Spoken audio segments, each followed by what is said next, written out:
نحمده ونصلي ونسلم على رسوله الكريم أما بعد فأعوذ بالله من الشيطان الرجيم بسم الله الرحمن الرحيم قال الله تبارك وتعالى في القرآن المجيد ورفعنا لك ذكرك صدق الله مولانا العظيم مولاي صل وسلم دائما أبدا على حبيبك خير الخلق كلهم. اللہ تبارک و تعالیٰ کا بھی پائیں لطف و کرم اور احسان عظیم ہے کہ جس نے ہمیں اس جمعۃ المبارک کی عظیم اور بابرکت محفل میں اکٹھے ہونے کی توفیق عطا فرمائی، اور سب سے بڑھ کر یہ کہ ہمیں دولت ایمان سے بہرامند فرمائی. ہمارا موضوع گفتگو رفعت ذکر مصطفیٰ صلی اللہ علیہ وسلم ہے. قرآن مجید میں اللہ تبارک و تعالیٰ نے ارشاد فرمایا کہ حبیب صلی اللہ علیہ وسلم ہم نے آپ کے لیے آپ کی خاطر آپ کا ذکر جو ہے وہ دنیا اور آخرت میں بلند فرمایا.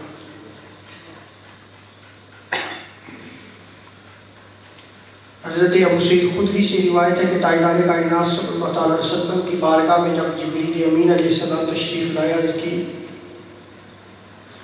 کہ میرے اور آپ کے رب نے آپ کے لیے پیغام بھیجا ہے کہ میں نے آپ کا ذکر کیسے بلند کیا ہے. تو آپ صلی اللہ علیہ وسلم نے ارشاد فرمایا اللہ بہتر جانتا ہے. تو جبریل امین نے عرض کی حبیب آپ کا رب فرماتا ہے اذا ذکرت ذکرت معی، کہ جب میرا ذکر کیا جائے گا اے حبیب صلی اللہ علیہ وسلم میرے ذکر کے ساتھ آپ کا ذکر بھی کیا جائے گا. تاجدار کائنات صلی اللہ تعالی علیہ وسلم کے ذکر کو بلند کرنے والی اللہ تبارک و تعالیٰ کی ذات مقدسہ ہے، اور آپ علیہ السلام کا ذکر دنیا اور آخرت میں رب تعالیٰ نے بلند فرمایا ہے. کائنات ارضی میں آج بھی جہاں رب کا نام لیا جاتا ہے وہاں اس کے پیارے حبیب صلی اللہ علیہ وسلم کا نام بھی لیا جاتا ہے. بلکہ اللہ تبارک و تعالیٰ نے تاجدار کائنات صلی اللہ علیہ وسلم کے ذکر کو بلند کرتے ہوئے آسمانوں میں بھی آپ کے ذکر کو بلند فرمایا. جنت کے ہر دروازے پر، جنت کے درخت کے پتوں پر، عرش کے پائے پر، عرش کی پیشانی پر اپنے نام کے ساتھ تاجدار کائنات صلی اللہ علیہ وسلم کا نام وہ بلند فرمایا. حضور علیہ السلام کے نام کو ذکر فرمایا، اور یہی عرش پہ جو ہے وہ تاجدار کائنات صلی اللہ علیہ وسلم کے ذکر کی بلندی ہے. حضرت عمر فاروق رضی اللہ تعالی عنہ روایت کرتے ہیں، آج ہم ان احادیث کا ذکر کریں گے کہ عرش کے آسمانوں پہ اللہ تبارک و تعالیٰ نے کیسے حضور علیہ السلام کے ذکر کو بلند فرمایا ہے. عمر فاروق رضی اللہ تعالی عنہ روایت کرتے ہیں، اس روایت کو امام حاکم نے المستدرک میں نقل کیا ہے، امام بہقی نے دلائل النبوہ میں، قاضی ایاز نے الشفا میں، حافظ ابن عساکر نے تاریخ دمشق میں، ابن تیمیہ نے مجموع الفتاوی میں، اور انہی کی دوسری کتاب فی قاعدۃ جلیلہ فی التوسل والوسیلہ میں اس کو ذکر کیا. اور انہی کے حافظ ابن تیمیہ کے شاگرد حافظ ابن کثیر نے البدایہ والنہایہ میں اس روایت کو نقل کیا ہے. امام جلال الدین سیوطی علیہ رحمہ نے الخصائص الکبریٰ میں اس روایت کو نقل کیا ہے. امام حاکم عظیم محدث ہیں، انہوں نے اس حدیث مبارکہ کو نقل کرنے کے بعد، اس حدیث مبارکہ کو بیان کرنے کے بعد کہتے ہیں وقال الحاکم ھذا حدیث صحیح الاسناد، کہ یہ حدیث سے صحیح ہے، اس کی سند صحیح ہے. سند کہتے ہیں چین آف حدیث کو. سند جو راویان ہوتے ہیں جو حدیث کو بیان کرنے والے ہوتے ہیں، ان کے بارے میں امام حاکم فرماتے ہیں کہ یہ حدیث سے صحیح ہے اور اس کی سند جو ہے وہ صحیح ہے. سو میں آپ کے سامنے حدیث سے صحیح کو بیان کر رہا ہوں. سند کو بیان کرنے کا مقصد یہ ہے کہ آج کم علمی کے باعث بعض لوگ جو ہے وہ اس روایت کا انکار کرتے ہیں، اور کم علمی کے باعث میں یہ کہتے ہیں کہ یہ تو بڑے صغیر پاک و ہند کے علماء نے جو گھڑی ہوئی روایات ہیں.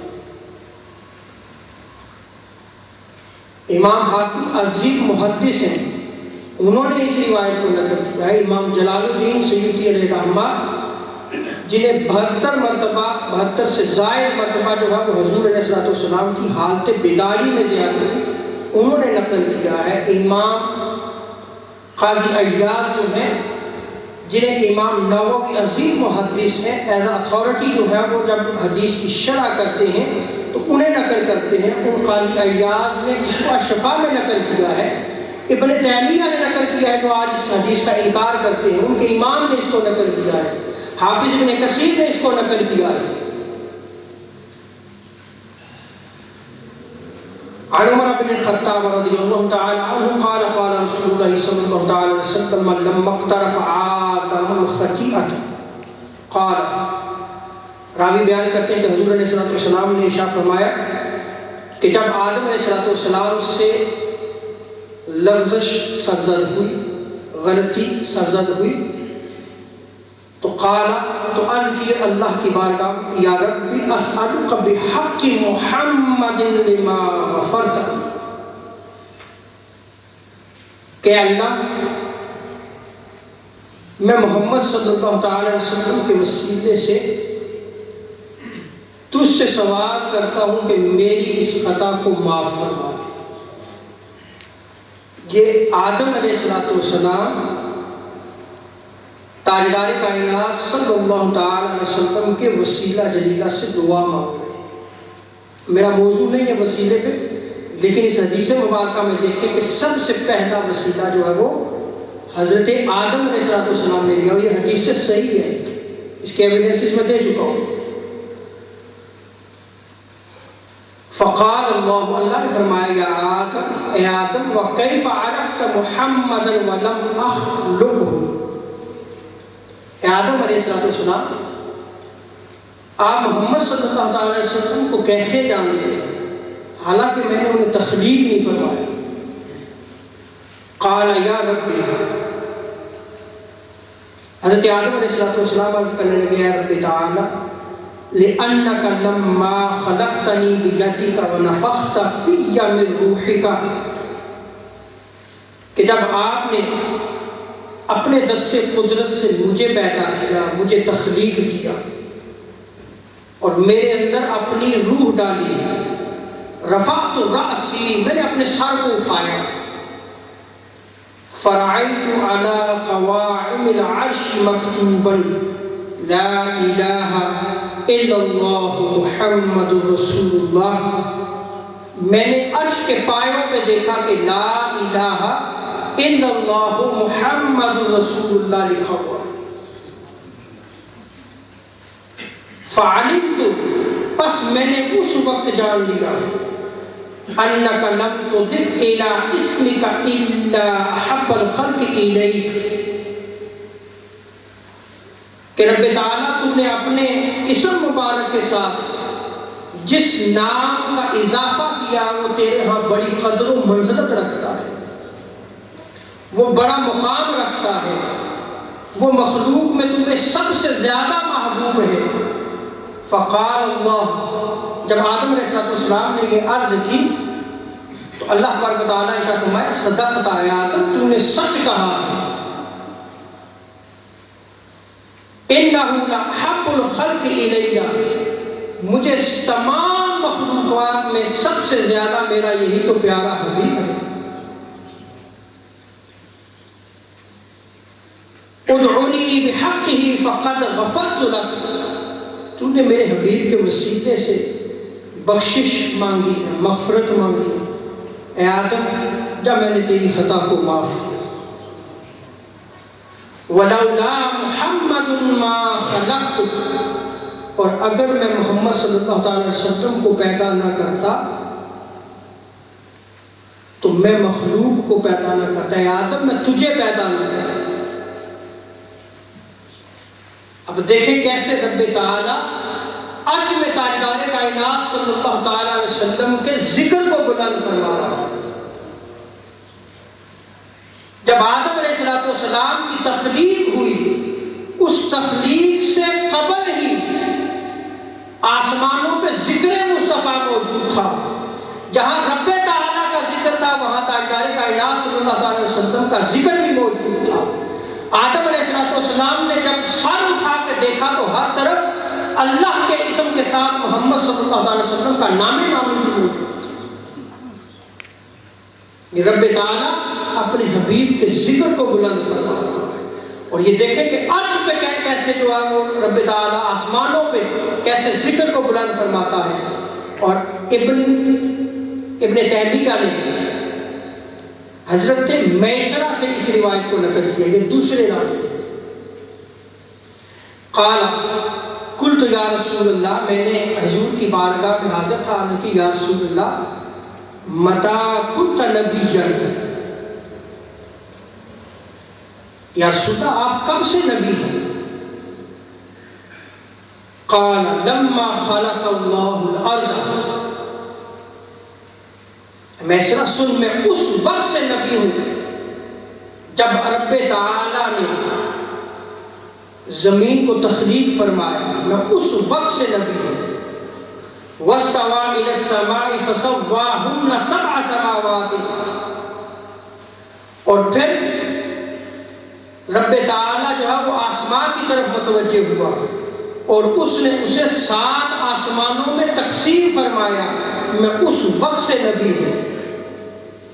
وَخَلَقَ الْعَرْشَ، اللہ نے عرش کو تخلیق فرمایا، كَتَبَ عَلَىٰ سَاقِ الْعَرْشِ محمد رسول اللہ خاتم الانبیاء، اور عرش کو تخلیق فرمانے کے بعد عرش کی پیشانی پہ رب تعالیٰ نے جو لکھا وہ تھا محمد اللہ کے رسول ہے اور خاتم الانبیاء ہے۔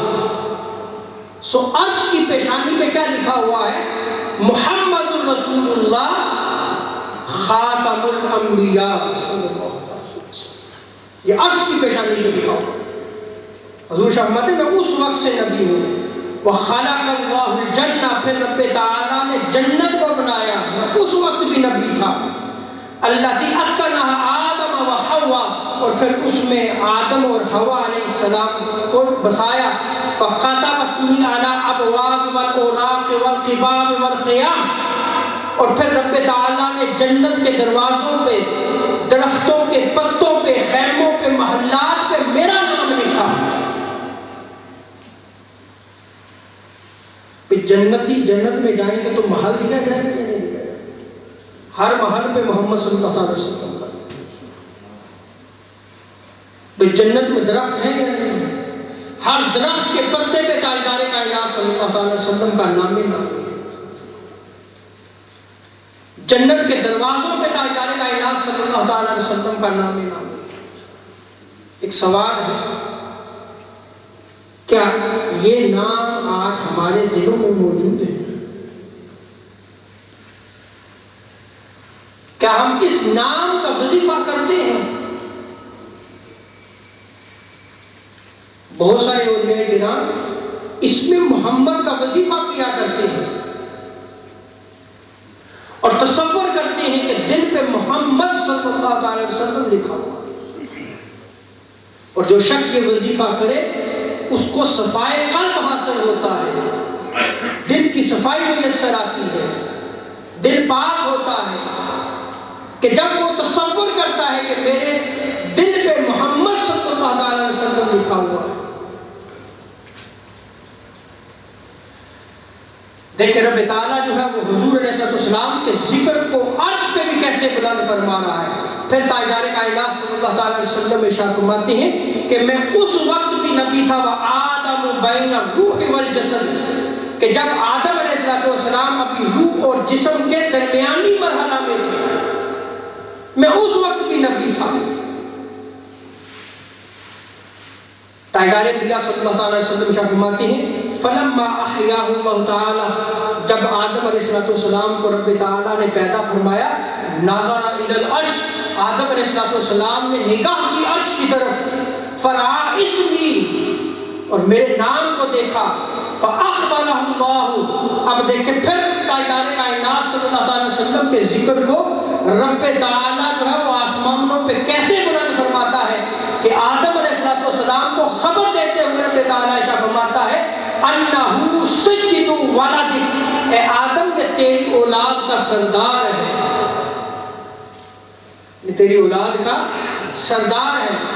فلما غرہما الشیطان تابا واستشفعا باسمی الیہ، اور جب آدم علیہ السلام کو شیطان نے بہکایا تو انہوں نے توبہ کی، اور توبہ کرتے ہوئے میرے نام سے، حضور شاہ فرماتے ہیں کہ حضرت آدم علیہ السلام نے میرے نام سے اللہ کی بارگاہ میں وسیلہ اختیار کیا۔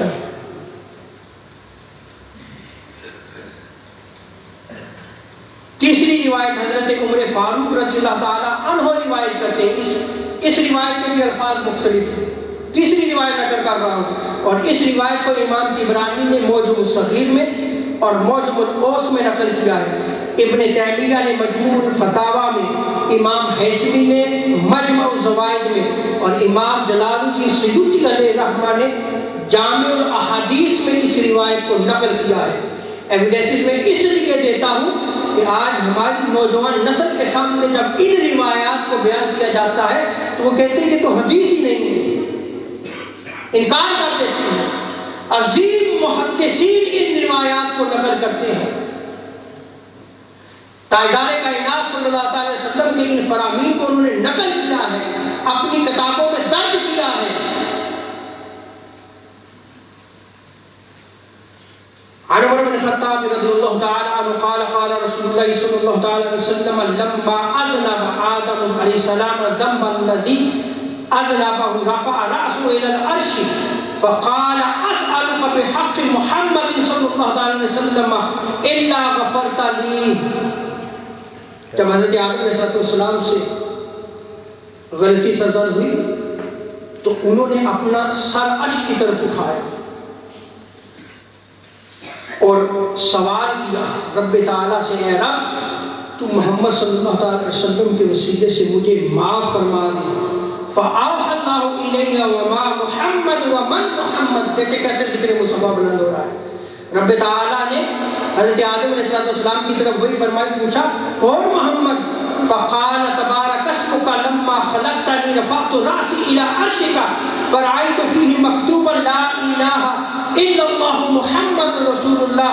حضرت آدم علیہ السلام اللہ کی بارگاہ میں عرض کرنے لگے، رب تعالیٰ تیرا اسم بڑا پاک ہے، جب تو نے مجھے پیدا کیا میں نے اپنے سر کو اٹھایا اور عرش کی طرف دیکھا تو میں نے دیکھا کہ وہاں پہ لکھا ہوا ہے لا الہ الا اللہ محمد رسول اللہ۔ فعلمت، میں نے اس وقت سے جان لیا انہ لیس احد اعظم عندک قدرا مما جعلت اسمہ اسمک مع اسمک، کہ میں نے اس وقت جان لیا کہ رب تعالیٰ یہ جو نام نامی تو نے اپنے نام کے ساتھ لکھا ہے تیرے ہاں بڑی قدر و منزلت رکھتا ہے، بڑا اعلیٰ مقام رکھتا ہے۔ فأوحى اللہ الی آدم انہ آخر النبیین من ذریتک، تو حضرت آدم علیہ السلام کو رب تعالیٰ نے خبر دی کہ یہ آخری نبی ہوں گے اور تیری اولاد میں سے ہوں گے، وَإِنَّ أُمَّتَهُ آخِرُ الْأُمَمِ، اور ان کی امت جو ہے وہ آخری امت ہوگی۔ وَلَوْلَاهُ يَا آدَمُ مَا خَلَقْتُكَ، اے آدم سنو، اگر میں اپنے حبیب کو پیدا نہ کرتا تو میں آپ کو بھی پیدا نہ کرتا۔ اور ابن تیمیہ نے، چوتھی روایت نقل کر رہا ہوں، ابن تیمیہ نے عمر خطاب سے نقل کیا ہے، قال رسول اللہ صلی اللہ علیہ وسلم ولما اصاب آدم الخطیئۃ رفع رأسه فقال یا رب بحق محمد الا غفرت لی۔ الفاظ مختلف ہے اس کے لیے، آدم علیہ السلام سے جب غلطی سرزد ہوئی اپنا سر اٹھایا اور سر اٹھانے کے بعد جو ہے وہ اللہ تعالیٰ سے دعا کی اے رب تو محمد صلی اللہ علیہ وسلم کے وسیلے سے مجھے معاف فرما دے. فَأَوْحَى إِلَيْهِ وَمَا مُحَمَّدٌ وَمَنْ مُحَمَّدٌ اللہ نے وہی کی کہ محمد کون ہے آدم. فَقَالَ يَا رَبِّ إِنَّكَ لَمَا أَتْمَمْتَ خَلْقِي عرض کی یا رسول اللہ جب تو میری تخلیق کو مکمل کر چکا رفعت رأسی إِلَىٰ عَرْشِكَ میں نے عرش کی طرف اپنا سر اٹھایا. فَإِذَا إِلَيْهِ مَكْتُوبٌ لَا إِلَٰهَ إِلَّا اللَّهُ مُحَمَّدٌ رَسُولُ اللَّهِ میں نے وہاں دیکھا کہ اس پہ جو عرش پہ جو ہے وہ لا الہ الا اللہ محمد رسول اللہ صلی اللہ علیہ وسلم لکھا ہوا ہے. تو رب تعالیٰ نے سب سے پہلے جو ہے وہ حضور علیہ السلام کے ذکر کو آسمانوں پہ بلند کیا. کہاں بلند کیا؟ آسمانوں. اب جب آدم علیہ السلام زمین پہ تشریف لاتے ہیں اب دیکھیے کیسے جو ہے وہ زمین پہ جو ہے وہ ذکر مصطفیٰ کو بلند کیا گیا. سیدنا ابو ہریرہ رضی اللہ تعالیٰ عنہ روایت کرتے ہیں امام ابو نعیم نے حلیۃ الاولیاء میں آپ یزید محدث انہوں نے اس روایت کو نقل کیا. امام دینوی نے مسند الفردوس میں حافظ ابن اساکر نے تاریخ دمشق میں اس روایت کو نقل کیا. قال قال رسول اللہ صلی اللہ علیہ وسلم نازل آدم بالہند. حضور ارشاد فرماتے ہیں کہ حضرت آدم علیہ السلام کو ہند میں جو ہے وہ نازل کیا گیا. آپ ہند میں اترے, آپ کا نزول جو ہے وہ ہند میں ہوا. حضور ارشاد فرماتے ہیں وَاسْتَحْوَشَ تو جب زمین پہ اتارے گے تو آپ کو وحشت ہوئی. کہتے تھے وحشت ہوئی. فَنَزَلَ جبریل امین علیہ السلام کو جو ہے وہ بھیجا گیا. فَنَادَى بِالْآذَانِ تو جبریل امین علیہ السلام نے اس وقت پہلی آذان جو ہے وہ دے دی. اللہ اکبر اللہ اکبر جبریل امین آذان دے دی. اشہد ان لا الہ الا اللہ دو دفعہ مرتين واشهد ان محمد رسول اللہ دو مرتبہ. یہ حدیث کے الفاظ ہیں مرتين دو مرتبہ. تو پہلی آذان جب دی جا رہی ہے تب دیکھیں ذکر مصطفیٰ کیسے آسمانوں پہ بھی بلند فرمایا. اور جب زمین پہ آدم علیہ السلام کا نزول ہوتا ہے تو سب سے پہلی جو آذان دی جا رہی ہوتی ہے اس میں بھی تاجدار کائنات صلی اللہ تعالیٰ علیہ وسلم کا نام نامی جو ہے وہ ذکر کیا جا رہا ہے. اللہ کے ذکر کے ساتھ تاجدار کائنات صلی اللہ تعالیٰ علیہ وسلم کے ذکر کو کیا جا رہا ہے. اور اس حدیث میں آتا ہے کہ آدم علیہ السلام کو وحشت ہوئی. ایک نقطہ بھی سمجھ لیں قبر پہ آذان دی جاتی ہے. قبر پہ آذان دینا مستحب عمل ہے, یعنی جائز عمل ہے, کوئی فرض اور لازم نہیں ہے.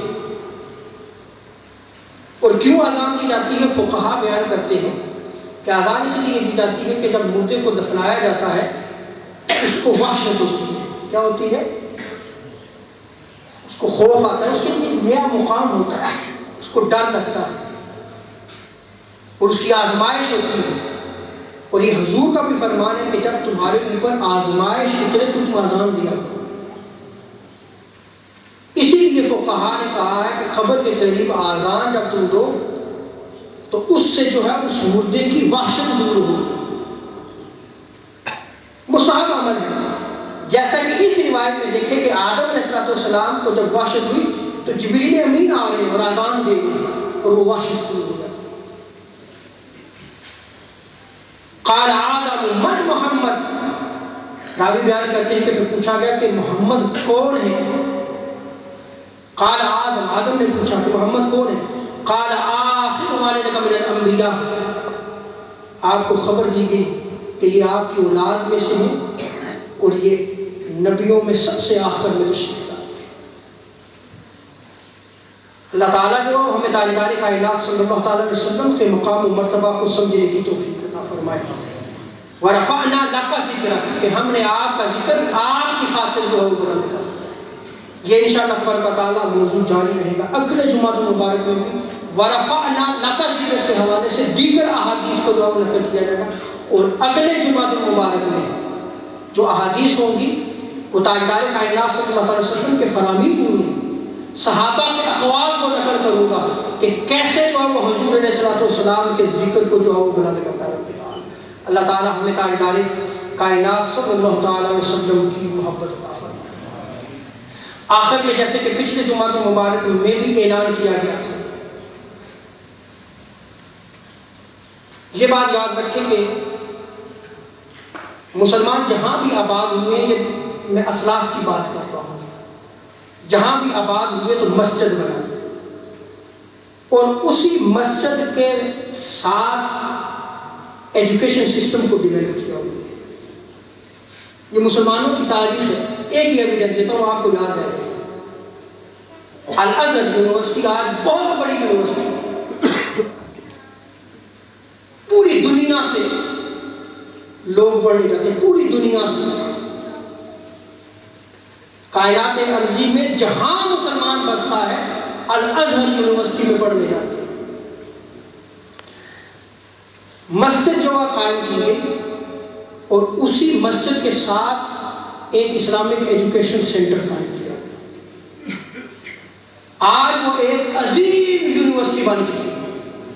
اور یہ سنت ہمیں تاجدار کائنات صلی اللہ تعالیٰ علیہ وسلم سے میسر آتی ہے کہ مسجد نبوی میں سب سے پہلا ایجوکیشن سسٹم جو ایجوکیشن یونیورسٹی قائم کی تھی وہ صفا کے نام سے تھی۔